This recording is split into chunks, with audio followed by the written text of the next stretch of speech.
Here is a guide to apprenticeships. So what is an apprenticeship? An apprenticeship is a job with a real employer where you gain on-the-job skills and knowledge. You come into college to do your taught sessions so that you can pass your qualification, and then you'll put your theory into practice in the workplace. At the end of your apprenticeship, you've got a qualification, 1 to 2 years work experience, a possibility of a permanent job, and most importantly, no student debt, so it's win-win. Apprenticeships last from a year up to 5 years, depending on the level that you're doing and the needs of the employer that you're working with. Salaries have just increased from £3.90 an hour to £4.15 an hour. If you're over 19, you can only be paid this in your first year, and then in the second year, you must be paid the minimum wage for your age. Although it is quite low, most employers do thankfully pay a lot more. Levels differ from levels 2, which would be on par with a GCSE, up to degree level, which would be sort of 6 to 7. So now you know what apprenticeship subjects can you do. So we offer a wide range of office support subjects. We do accounting, management, administration. We do the IT side, including digital marketing and software development, HR, early years childcare, support and teaching and learning. All of the ones that you see here are the ones that we offer. All of our apprenticeships are employer-led, so unless we've got an employer willing to take on an apprentice, then we can't offer the apprenticeship. We do apprenticeships from levels 2 to 5, so from GCSE to foundation degree. Although there's no guarantee of a permanent job at the end of it, 90% of our apprentices do have a permanent job once they finish their apprenticeship. So now you know what you can do. Where do you start? Visit the apprenticeship website, which is www.apprenticeships.gov.uk. This tells you all about apprenticeships in general. If you click here on the blue arrow, that will take you through to more information on what an apprenticeship is, and then you can search for Find an Apprenticeship. Once you get through to the Find an Apprenticeship site, you can search for live vacancies within your area. So you could put in here, for example, business administration, your location. So I've put Swindon within 5-mile radius. If you drive and you're happy to commute, you can obviously put much wider radius on there for up to 40 miles. If you're happy to relocate, then you can put the whole of England. You can also register to sign up for alerts. So if there's not an admin one available now, you can sign up for email alerts when something matches your criteria. You can click through onto the advert to read all about it, find out what qualification you'll gain, about the company that you might go to work for, and then you can apply. So you find an apprenticeship that you want to apply for. Here are some top tips to help you complete your application successfully. Always check your spelling. I suggest you type your text into a Word document and then copy and paste it into the application form. This will allow you to check your spelling and your grammar, and employers will pick up on spelling mistakes. So if you're applying for an admin role, it doesn't make a good impression. Keep it professional. Your application is going to be sent to the employers to review, much like they would a CV, and this is what they're going to look at to decide whether they want to see you or not. Check it twice before submitting. You might be applying for different roles because you're not quite sure what you want to do, so double check each part of your application. If you're applying for a vet role and then applying for a digital marketing role, your answers are likely to be different, so always double check each part. Answer every part of the question fully. If you can, write a small paragraph for each part of the application. The additional questions are set by the employer, so they are looking for some answers to these questions. For example, what do you know about the organisation and what attracts you to the role? This is a 2-part question, so they are looking for you to answer both parts. Do some research on the company. The most common question is the one above, what do you know about the company?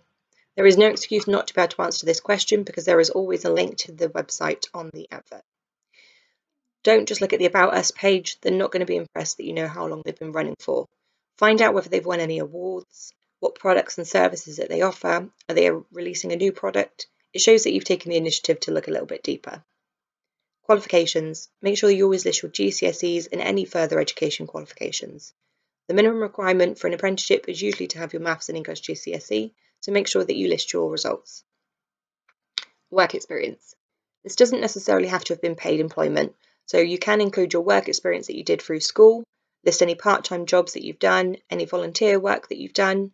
Try and list about 2 or 3 bullet points for each one. So for example, answer the phones, dealing with customers face-to-face, and providing good customer service.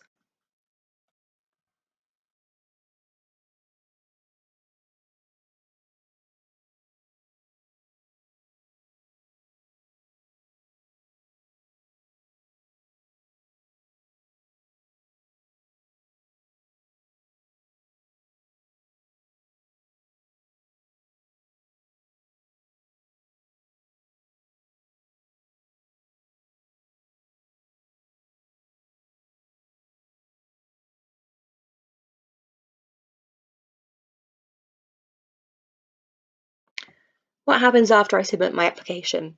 Once you submit an application, it will be reviewed by the new college team, and if you're suitable, you'll be sent some initial assessments to complete. These are for maths and English, and they're sent out via email. They take around 20 minutes each, but they're not timed, so you don't have to rush.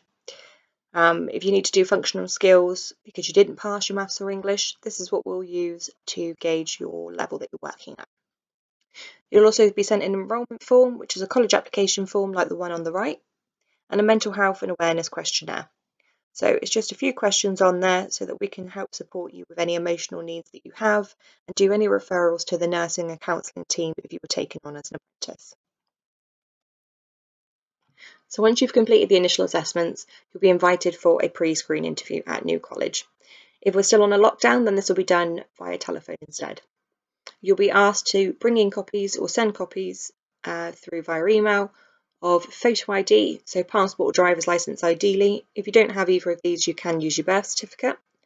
Proof of your national insurance, so this could be a payslip, your CV, GCSE certificates, including maths and English, and any other qualifications that you've had. During the meeting, you will discuss the following areas: how the apprenticeship works, the pay rate, when you attend college, about the 20% off the job, your assessor, the endpoint assessment, functional skills if applicable, and completing a skills scan and a screening form. If your pre-screen meeting goes well, your application will be submitted to the employer for review. If they are interested in seeing you, you'll be invited in for an interview. Here are some tips to help you prepare. Dress smartly. Make a good first impression. You don't need to go in a suit and tie, but wear some smart black trousers and a nice top or a shirt. Goes without saying, but no trainers. Familiarise yourself with the job role. The employer is going to ask you what you know about the job that you've applied for, so make sure that you're able to answer that question. If there are some areas of the job that you don't understand, then this would be a good time to ask a question and then they can elaborate on that for you. Read the interview prep sheets.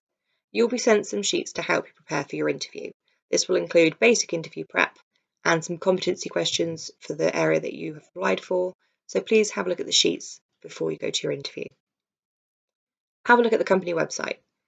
As I said before, the employer is going to ask you what you know about the company, and they're not going to be impressed that you've just read the About Us page. So make sure that you can provide some information on who they are, what they do, any awards they've won, the clients they work with, etc. Think of some questions that you can ask them. An interview is a two-way street, so think of a list of questions that you could ask them. You could ask why they like working there, what's a typical day like, have they had an apprentice before? Try and answer all the questions that they ask you as fully as you can. It's okay to say that you're unsure or you don't know. They know that some applicants might have just left school and not had any work experience before, but you can try and think of examples from school or clubs that might be able to answer the question that they've asked you. If your interview goes well and you're offered the apprenticeship, then we'll need to get your pack together and your apprenticeship contract drawn up. Depending on the apprenticeship that you're doing will depend on whether there's any further checks that you need to undergo, such as a DBS. That's applicable if you're working with vulnerable people or children. Once we've got your pack completed, your start date will usually be within 2 weeks. When you start at the workplace, you'll have an induction, go through your training plan, your job role, meet the team. We'll also invite you into the college for a welcome and training day. This is when you get your college pass and your logins to your OneFile portfolio, and you'll receive your course timetable to explain when you're coming into college. Your assessor comes out to see you within the first 2 weeks, and then they come out monthly thereafter. The apprenticeship lasts usually between 13 to 24 months, depending on the level that you're doing. Once you've completed your apprenticeship, you have a qualification, up to 2 years work experience, and no student debt. From there, you could progress on to the next level of an apprenticeship. You might receive a permanent job offer. You could apply for a promotion at your current role. You might also decide to leave and apply for another job somewhere else. But when you leave, you've got a qualification and you've got work experience. If you want any more information, please drop me an email at kirsty.bain@newcollege.ac.uk. Thanks for listening.